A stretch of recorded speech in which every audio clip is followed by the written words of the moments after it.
Have you ever wondered how a small nation with limited resources and under relentless attack could outsmart one of the most powerful militaries in the world? Today, as an American historian, I want to share with you a chapter of the Vietnam War that left even our own engineers in awe: the story of Vietnam's legendary fuel pipeline. This was an engineering marvel that, to this day, remains one of the war's most fascinating and least understood accomplishments. Let's get right to it. When Americans talk about the Ho Chi Minh Trail, we usually picture an endless web of jungle roads winding through mountains, shuttling troops and supplies southward. But within that legend within a legend, there was something even more remarkable: a fuel pipeline, running for thousands of kilometers right under our noses. Imagine this. Between 1968 and 1974, the Vietnamese built a fuel pipeline stretching nearly 5,000 kilometers. At the time, the longest in the world. To put that in perspective, it wasn't until a decade later that even China managed to surpass that distance. So, how did this pipeline make such a difference? It's simple. Those fuel lines meant trucks, tanks, and even aircraft could stay supplied for the fight to reunify the country. The fuel pipeline was so vital that Vietnamese logistics leaders famously declared, "If we have to plate this pipeline in gold to get it finished, we'll do it." Why? Because they knew the war's outcome might hinge on it. From our side, it was hard to believe. After all, America had pioneered the oil industry and was the first to move the world off the gold standard and onto the oil standard.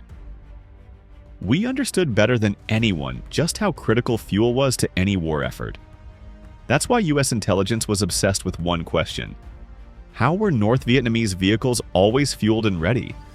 How did their planes keep flying and their tanks keep rolling, even as our bombers tried to cut them off at every turn? At first, the North Vietnamese tried the most basic solutions: carrying fuel in plastic bags and backpacks, marching for days to reach the front.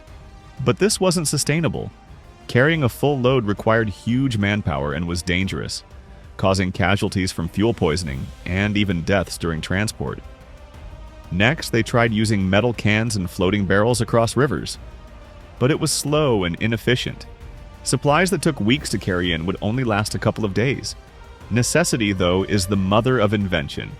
The Vietnamese improvised with anything they could find: old water pipes, bamboo, even the stalks of giant bamboo called lo-o. Incredibly, these makeshift pipelines actually worked for short distances, but they couldn't withstand the pressure needed for long-range transport. But the real breakthrough came from an unexpected place: a trip to the Soviet Union. Vietnamese General Vo Nguyen Giap observed how the Soviets transported oil using underground pipelines, and he brought that knowledge back to Vietnam. However, adapting this method to Vietnam's conditions was a monumental challenge. Unlike the Soviets, who had secure airspace and short-term operational needs, the Vietnamese faced constant bombing by American aircraft and had to design a pipeline that would last for years, stretching over rugged mountains, thick jungles, and unpredictable terrain. In high-level meetings, Vietnamese generals knew secrecy was everything. The pipeline had to remain hidden, or American bombers would destroy it instantly. That meant not just hiding the pipeline, but also protecting its location from spies. Even then, the US still managed to bomb newly laid sections before they were even operational, proof of just how intense the intelligence war was.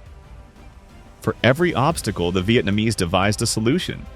To cross rivers undetected, they sank the pipeline to the bottom, so that neither water nor American pilots could spot it. On land, they buried it deep enough that farmers could plant rice right above it without anyone being the wiser.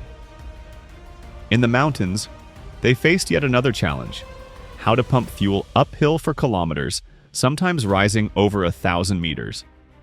The solution? Step-by-step pumping stations, gradually moving the fuel up the mountainside, sometimes under pressure so high that any mistake could mean a catastrophic explosion. By 1972, as American bombing intensified around Hanoi and Haiphong, Vietnam's main supply ports were cut off. The pipeline had to be extended all the way to Lang Son to receive Soviet oil shipped through China. That's how, by the end of the war, the total length of the Vietnamese pipeline reached an astounding 5,000 kilometers, an achievement even American engineers called legendary. This fuel pipeline didn't just supply the front lines, it became a symbol of resilience, creativity, and resourcefulness in the face of overwhelming odds. And it forced the US military to rethink what was possible in the heat of war. So here's the big question. If the Vietnamese could overcome these impossible odds with limited resources, what other strategies did they use to outsmart a global superpower? What role did intelligence, innovation, and sheer determination play in shaping the course of this war? If you want to find out more about these incredible stories, the battles of wits, the daring innovations, and the next chapter in the US-Vietnam conflict, make sure to subscribe, hit the bell, and follow along for our next episode. How did the war evolve from here? What did both armies learn from this clash of tactics and technology? Stay tuned, and I'll see you next time.